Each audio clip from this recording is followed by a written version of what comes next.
গণভোটের রায়কে ভিন্ন খাতে প্রবাহিত করতে ষড়যন্ত্র করছে একটি গোষ্ঠী, মন্তব্য প্রধানমন্ত্রীর। বাজেটে ফ্যামিলি কার্ডের প্রয়োজনীয় অর্থ বরাদ্দ রাখা হবে বললেন অর্থমন্ত্রী।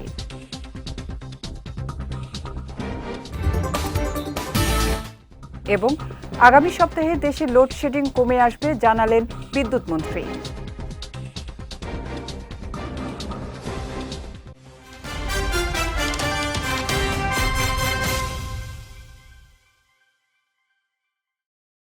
আসসালামু আলাইকুম। পুষ্টিচা নিবেদিত বিজয় রাতের সংবাদে আমন্ত্রণ জানাচ্ছি আমি উম্মে কুলসুম। শুনছিলেন শিরোনাম, এবারে বিস্তারিত।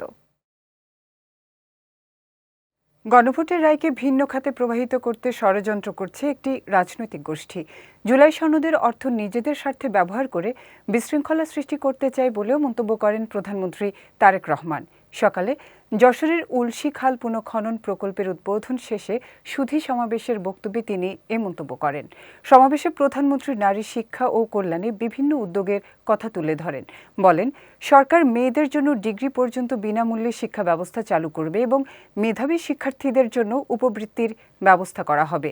এছাড়া দেশের মায়েদের জন্য ফ্যামিলি কার্ডের পাশাপাশি এলপিজি কার্ড চালুর পরিকল্পনার কথাও জানান তিনি। এ সময় আগামী 2 থেকে 4 মাসের মধ্যে বন্ধ হয়ে যাওয়া বিভিন্ন কলকারখানা পুনরায় চালু করার উদ্যোগ নেওয়া হচ্ছে বলেও জানান প্রধানমন্ত্রী।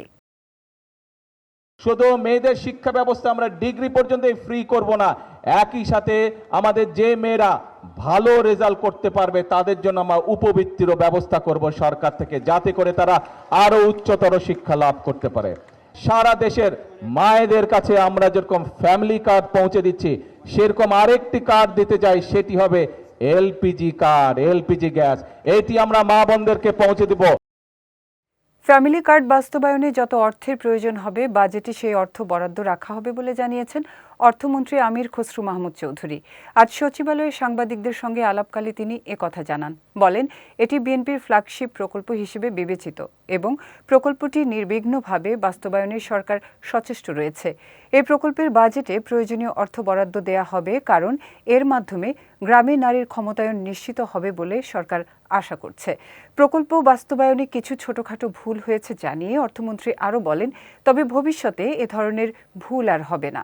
ফ্যামিলি কার্ড হচ্ছে এই সরকারের, বিএনপির, it is a flagship project.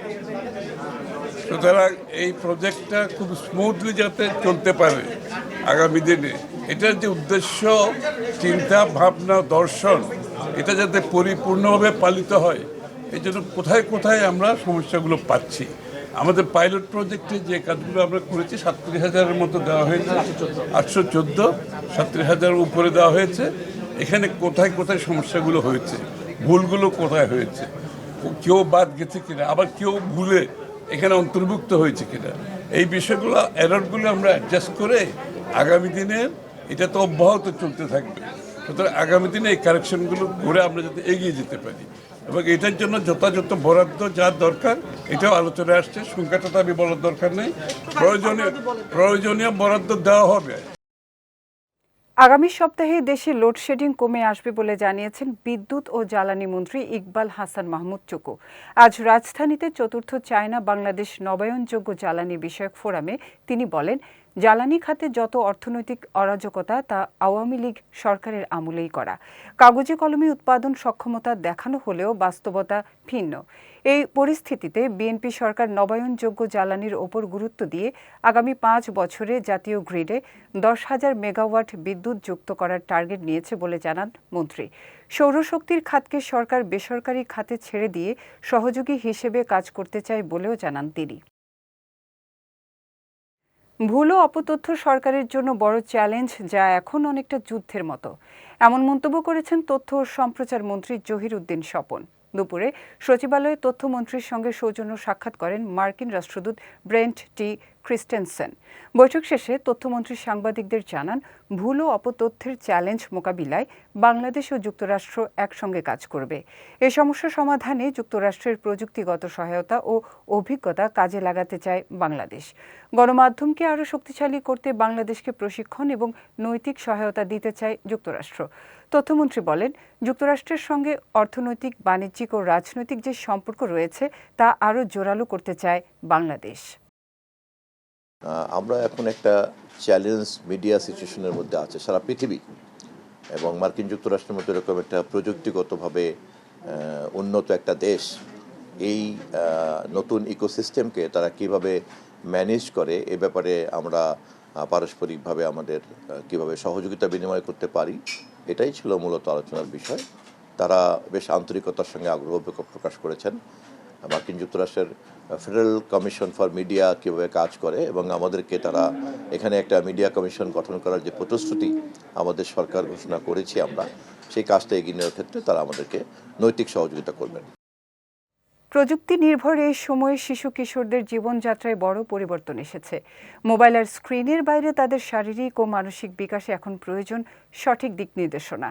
এরই ধারাবাহিকতায় আত্মরক্ষা, শৃঙ্খলা আর আত্মবিশ্বাস গড়ে তুলতে রাজধানীর ধানমন্ডিতে গড়ে উঠেছে একটি ব্যতিক্রমধর্মী কারাতে প্রশিক্ষণ কেন্দ্র, কারাতে ট্রাইব, যেখানে ছেলে মেয়ে উভয়েই সমানভাবে নিচ্ছে প্রশিক্ষণ।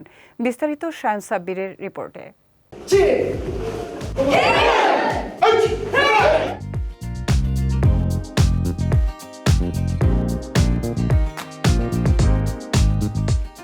রাজধানীর ধানমন্ডিতে গড়ে উঠেছে ব্যতিক্রমধর্মী এক প্রশিক্ষণ কেন্দ্র, কারাতে ট্রাইব, যেখানে শুধু আত্মরক্ষার কৌশলী নয়, গড়ে তোলা হচ্ছে আত্মবিশ্বাসী, শৃঙ্খলাবদ্ধ এবং মানসিকভাবে দৃঢ় এক প্রজন্ম। কারাতে এখন আর শুধু একটি খেলা নয়, বরং একটি জীবন দর্শন। এখানে প্রশিক্ষণ নিতে আসা শিশু কিশোররা শিখছে আত্মবিশ্বাস, আত্মমর্যাদা, একাগ্রতা এবং আত্মনিয়ন্ত্রণ। নিয়মিত অনুশীলনের মাধ্যমে তারা পাচ্ছে আনন্দ, শরীরচর্চা, নমনীয়তা এবং সামাজিক দক্ষতা বাড়ানোর সুযোগ। শুধু ছেলেরাই নয়, মেয়েরাও সমানতালে অংশ নিচ্ছে এই প্রশিক্ষণে। আত্মরক্ষার কৌশল শেখার পাশাপাশি তারা গড়ে তুলছে আত্মবিশ্বাস এবং মানসিক দৃঢ়তা। শিক্ষার্থীরা জানায়, কারাতে শেখার মাধ্যমে তারা শুধু আত্মরক্ষার কৌশলী নয়, বরং শৃঙ্খলা ও আত্মনিয়ন্ত্রণ শিখছে। ক্যারাটে শেখার জন্য আসছি। ছোটবেলা থেকে আমার শখ ছিল কারাটে করার, অ্যান্ড আমার ফ্যামিলিও আমাকে অনেক সাপোর্ট করছে। অ্যান্ড আমি কারাটে ট্রাইবে এসে আমি এখন হোয়াইট বেল্ট, আমি ইয়েলো বেল্টের এক্সাম দিয়েছি, আর আলহামদুলিল্লাহ পরীক্ষা অনেক ভালো হয়েছে, অ্যান্ড আমি ইন্টারন্যাশনাল লেভেলে যে খেলতে চাচ্ছি। আমি ব্ল্যাক বেল্ট বিকেএফ থেকে পাওয়ার পরেও এটা কন্টিনিউ করছি, কারণ এটা আমার কনফিডেন্স আর ফিজিক্যাল স্ট্রেংথ বাড়াচ্ছে, এবং এখানে ট্রেনার্সরাও অনেক ভালো করে টিচ করতে পারে। কারাতে করতে এসে আমি এখানকার যে সেন্সিরা রয়েছেন, জাকির সেন্সি, মইনুল সেন্সি এবং আরেকজন ভাই আছে কাইয়ুম ভাই, তাদের কাছ থেকে আমি এত ওভারঅল সাপোর্ট পেয়েছি। সেটা শুধু আমার ডিসিপ্লিন বা সেলফ ডিফেন্স শেখার ক্ষেত্রে নয়, আমাকে মানসিকভাবে বা অন্যান্য ক্ষেত্রে অনেকভাবে সহযোগিতা করেছে। এবং তাদের constant support, constant advice, constant গাইডেন্সের কারণেই বেসিক্যালি আমি এত দূর আসতে পেরেছি এবং হোপফুলি আরও দূর যেতে পারবো। সেলফ ডিফেন্সের জন্য এটা আমার আগ্রহ। এটা আমার ডিসিপ্লিন, আমার পড়াশোনার মধ্যেও ডিসিপ্লিন, সব কিছুর মধ্যে ডিসিপ্লিন এগিয়ে দিয়েছে। মেয়েদের সাথে কত ইনসিডেন্টস হচ্ছে, এই জন্যে আমার প্যারেন্টসরা যারা, তারা আমাকে নিয়ে অনেক কনসার্ন। এই জন্যে আমি চাই যে প্রতিটি মেয়েরই কারাটে শেখা উচিত।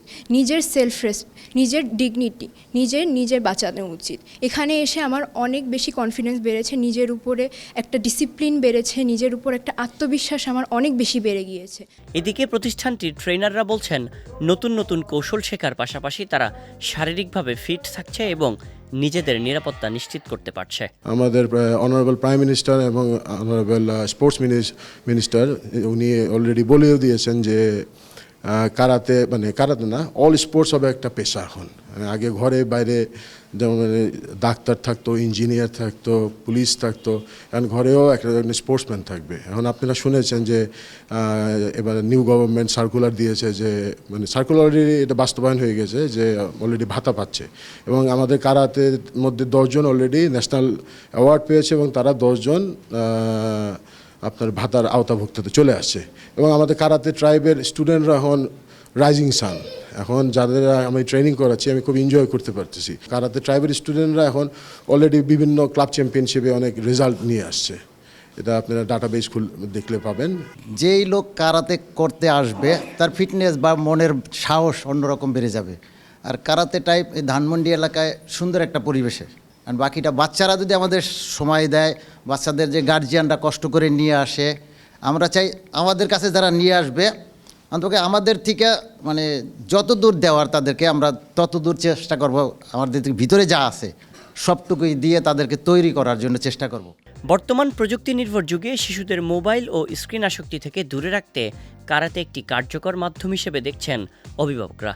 তারা মনে করেন এতে শিশুদের শারীরিক বিকাশের পাশাপাশি মানসিক দৃঢ়তা ও আত্মরক্ষার সক্ষমতা বাড়ছে। এখনকার দিনের বাচ্চারা যেটা হয়, আসলে বাচ্চারা স্কুলে যায়, স্কুল পড়াশোনা ছাড়া বাচ্চাদের ফিজিক্যাল অ্যাক্টিভিটিস খুব কম হয়, যার জন্য বাচ্চারা গ্যাজেট ফ্রেক হয়ে যাচ্ছে। সো সেটা থেকেও যত দূরে থাকে, এটার জন্য ওদের একটা ফিজিক্যাল ফিটনেস তো হবেই। ক্যারাটেটা হচ্ছে আসলে শুধুমাত্র ফিজিক্যালি ইনভলভ না, এটা আসলে মেন্টালিও অনেক বিল্ড করে বাচ্চাদের ক্ষেত্রে। যেহেতু আমি একজন ডক্টর, দ্যাটস ওয়াই এটা আমি আরও ভালো বুঝি। এই জন্যই হচ্ছে আমি এবং আমার ছেলে মেয়ে দুজনকেই আমি এই ইনস্টিটিউশনে দিয়েছি, শুধুমাত্র তাদের physically plus mentally both side যেন ডেভেলপড হয়। আমি চাই আমার বাচ্চারা এবং এখানে যারা আছে সব বাচ্চারাই ইন্টারন্যাশনাল পর্যায়েও যেয়ে খেলতে পারবে। বিশেষ করে ফোন থেকে, ডিভাইস থেকে ওরা দূরে আছে, আমি এতে অনেক স্যাটিসফাই। এবং আমার চিন্তাভাবনা যে ওরা সামনে আরও ভালো করবে এবং ন্যাশনাল ইন্টারন্যাশনাল খেলবে, এটা আমার ইচ্ছা। প্রতিষ্ঠানটির মালিক জানান, প্রযুক্তির অতিরিক্ত ব্যবহারের কারণে অনেক তরুণ বিপথে যাচ্ছে, এমনকি কেউ কেউ মাদকের মতো ক্ষতিকর আসক্তিতেও জড়িয়ে পড়ছে। তাই শিশুদের ছোটবেলা থেকেই শারীরিক ও মানসিকভাবে শক্ত করে তুলতে কারাতে শেখানো অত্যন্ত গুরুত্বপূর্ণ। সেই লক্ষ্য নিয়েই কারাতে ট্রাইব কাজ করে যাচ্ছে। যেহেতু খেলার কোনো মাঠ নেই, আমরা নিজেরাই হচ্ছে যে কয়েকজন মিলে চিন্তা করে একটা ইনস্টিটিউট খুললাম। তো এটা এই ধানমন্ডি এলাকার মধ্যে অনেক সুন্দর একটা পরিবেশে, এটা একদম এখানে একটা ব্যাপার একটু বলে রাখি, অনেকের সাথে আবার কথা বললে বোঝা যায়, তারা বলে যে এই বয়সে কারাটে শিখবো বা বাচ্চাদেরকে কারাটে শেখাবো, আমার হাত পা বা বাচ্চার হাত পা ভাঙা, এই যে একটা মিথ, এটা কিন্তু খুব ইম্পর্টেন্ট একটা জিনিস। ফুটবল খেলতে, ক্রিকেট খেলতে বা অন্য কোনো স্পোর্টসে গেলে কিন্তু হাত পা ভাঙতে পারে যে কোনো অ্যাক্সিডেন্টে। কারাটে স্টুডেন্ট হলেই যে হাত পা ভাঙবে বেসিক্যালি তা না, এটা অনেক কারণে হতে পারে। কিন্তু আমাদের এখানে যে ট্রেনাররা আছেন তারা হচ্ছে যে অনেক দক্ষ এবং খুবই এক্সপার্ট, এবং আমাদের এখানে যে অভিভাবক আমরা যারা ফলো আপে থাকি তারা কিন্তু খুব গুরুত্বের সহকারে প্রত্যেকটা স্টুডেন্টকে কিন্তু আমরা অবজার্ভ করি। কোনো রকম ইস্যু থাকলে আমরা সাথে সাথে এটা নোটিস করি এবং সলভ করার ব্যবস্থা করি। সব গার্জিয়ানকে রিকোয়েস্ট করব, আপনারা আপনাদের বাচ্চাদেরকে ডিভাইসে আসক্ত না করে, তাহলে এখন যদি ডিভাইসে আসক্ত হয় পরবর্তীতে দেখা যাবে মাদক বা আনুষঙ্গিক অনেক কিছু আসে যেটাতে ইনভলভ হয়ে যাবে। দক্ষ প্রশিক্ষকদের তত্ত্বাবধানে এই প্রতিষ্ঠানটি হয়ে উঠছে শিশু কিশোরদের বিকাশের একটি নির্ভরযোগ্য জায়গা, যেখানে তারা শিখছে আত্মরক্ষা, গড়ে তুলছে আত্মবিশ্বাস আর তৈরি হচ্ছে আগামীর জন্য প্রস্তুত এক নতুন প্রজন্ম। শায়ন সাব্বির, বিজয় টিভি, ঢাকা। বিএনপি যখনই দেশ পরিচালনার সুযোগ পেয়েছে তখনই জনগণকে নিয়ে গণতন্ত্রের পক্ষে কাজ করে বলে দাবি করেছেন প্রধানমন্ত্রীর রাজনৈতিক উপদেষ্টা এবং দলের স্থায়ী কমিটির সদস্য নজরুল ইসলাম খান। শেরেবাংলা একে ফজলুল হকের ৬৪তম মৃত্যুবার্ষিকী উপলক্ষে সকালে ঢাকা বিশ্ববিদ্যালয়ের সমাধিতে শ্রদ্ধা নিবেদন শেষে তিনি একথা বলেন। দলের সিনিয়র যুগ্ম মহাসচিব রুহুল কবির রিজভী এ সময় উপস্থিত ছিলেন। বিএনপি সবসময় গণতন্ত্রের পক্ষে লড়াই করেছে জানিয়ে নজরুল ইসলাম খান বলেন, শহীদ প্রেসিডেন্ট জিয়াউর রহমান ও সাবেক প্রধানমন্ত্রী বেগম খালেদা জিয়া দেশ গঠনে আমৃত্য কাজ করে গেছেন। এ সময় শেরেবাংলা একে ফজলুল হকের অবদানের কথা উল্লেখ করে দেশের এই কৃতি সন্তানের স্মৃতি ধরে রাখার কথা জানান নজরুল ইসলাম খান। বাংলাদেশের রাজনীতির ইতিহাসে তিনি ছিলেন এক প্রবাদ পুরুষ এবং এদেশের গণমানুষের কল্যাণের জন্য তার অসংখ্য অবদান। আমরা একসাথেই চেষ্টা করব শেরেবাংলা ফজলুল হকের যে মর্যাদা, যে দাম, যে গুরুত্ব বাংলাদেশের রাজনীতিতে, বাংলাদেশের ইতিহাসে যেন সেটা লিপিবদ্ধ হয়। এবার পুষ্টি চিনি গুঁড়া চাল নিবেদিত জেলা সংবাদ।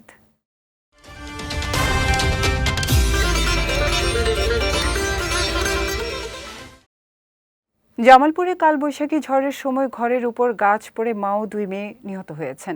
ভোরে মেলান্দহ উপজেলার নয়াননগরে পূর্বদাগী গ্রামে ঘটনা ঘটে। নিহতরা হচ্ছে পূর্বদাগী গ্রামের মৃত গনি মণ্ডলের স্ত্রী খুকি বেগম, তার 2 মেয়ে ফরিদা আক্তার ও ফতে আক্তার। ফায়ার সার্ভিসের বরাত দিয়ে মেলান্দহ উপজেলা নির্বাহী অফিসার জিন্নাতুল আরা জানান, ঝড়ের সময় ঘরের ওপর গাছ পড়লে তারা ঘটনাস্থলেই মারা যান। মার 2 মেয়ে একই ঘরে ছিলেন। এদিকে এ ঘটনায় এলাকায় শোকের ছায়া নেমেছে। এছাড়া ঝড়ে জামালপুর পৌর শহর সহ জেলার বিভিন্ন স্থানে ঘরবাড়ি, আধা পাকা ধান, ভুট্টা সহ বিভিন্ন ফসলের ব্যাপক ক্ষতি হয়েছে। ময়মনসিংহের ফুলপুরে কৃষক হত্যা মামলায় 3 জনের মৃত্যুদণ্ড ও 3 জনের যাবজ্জীবন কারাদণ্ড দিয়েছেন আদালত। দুপুরে বিশেষ দায়রা জজ আদালতের বিচারক ফারহানা ফেরদৌস এ রায় দেন। মামলার বিবরণে জানা যায়, 2014 সালের 18 জানুয়ারি জমি সংক্রান্ত বিরোধের জেরে আশরাফ আলীকে দেশীয় অস্ত্র দিয়ে হত্যা করে সোহরাব আলী ও তার সঙ্গীরা। এ ঘটনায় নিহতের ছেলে ফুলপুর থানায় একটি হত্যা মামলা দায়ের করেন। দীর্ঘ তদন্ত শেষে পুলিশ চার্জশিট দাখিল করলে সাক্ষ্য প্রমাণের ভিত্তিতে আদালত নূর হোসেন, শহীদুল ও উজ্জ্বল মিয়াকে মৃত্যুদণ্ড, সেই সঙ্গে প্রত্যেককে 30,000 টাকা অর্থদণ্ড দেন। এছাড়া সোহরাব আলী, স্বরূপা খাতুন ও রেহানা খাতুনকে যাবজ্জীবন কারাদণ্ড ও প্রত্যেককে 50,000 টাকা অর্থদণ্ড দেয়া হয়। এদিকে আদালতের রায়ে সন্তোষ প্রকাশ করেছে রাষ্ট্রপক্ষ ও নিহতের পরিবার। অন্যদিকে আসামি পক্ষের অভিযোগ, এ রায়ে সঠিক বিচার হয়নি, তাই তারা রায় প্রত্যাখ্যান করে উচ্চ আদালতে আপিল করার কথা জানিয়েছেন। যাচ্ছি পুষ্টি ড্রিঙ্কিং ওয়াটার নিবেদিত খেলার সংবাদে।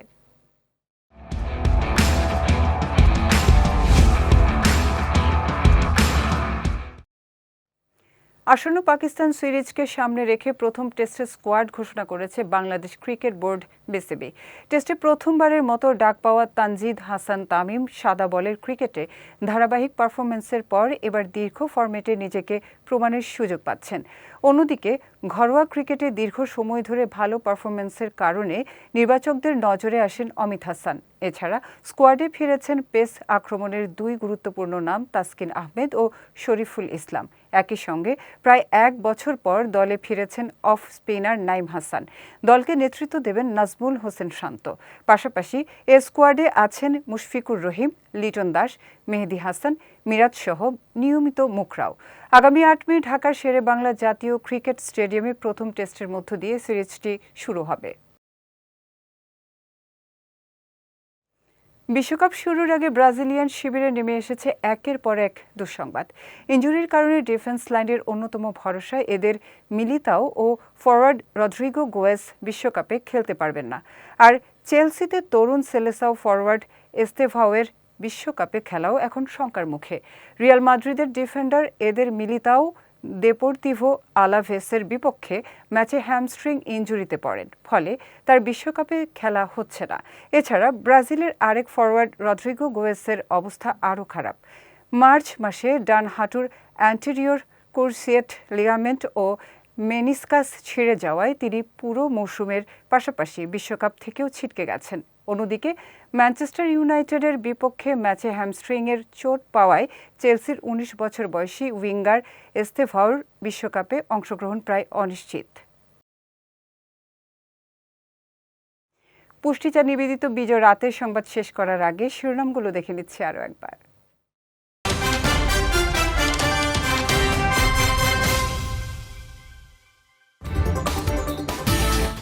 গণভোটের রায়কে ভিন্ন খাতে প্রবাহিত করতে ষড়যন্ত্র করছে একটি গোষ্ঠী, মন্তব্য প্রধানমন্ত্রীর।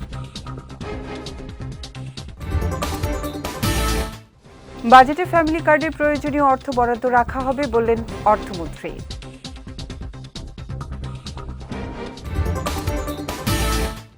এবং আগামী সপ্তাহে দেশে লোডশেডিং কমে আসবে জানালেন বিদ্যুৎ মন্ত্রী।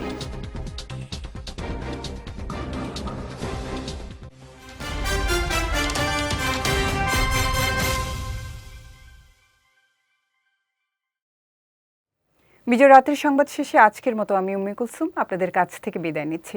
আগামীকাল একই সময়ে নতুন সব খবর দেখতে চোখ রাখুন বিজয় টিভিতে। এছাড়াও আজকে বিজয় রাতের সংবাদের ভিডিও দেখতে পারেন আমাদের ইউটিউব এবং ফেসবুক পেজে। আমাদের ইউটিউব হলো youtube.com/বিজয়টিভিঅফিসিয়াল এবং আমাদের ফেসবুক পেজ হলো facebook.com/বিজয়টিভি লিমিটেড। এতক্ষণ সঙ্গে থাকার জন্য ধন্যবাদ সবাইকে।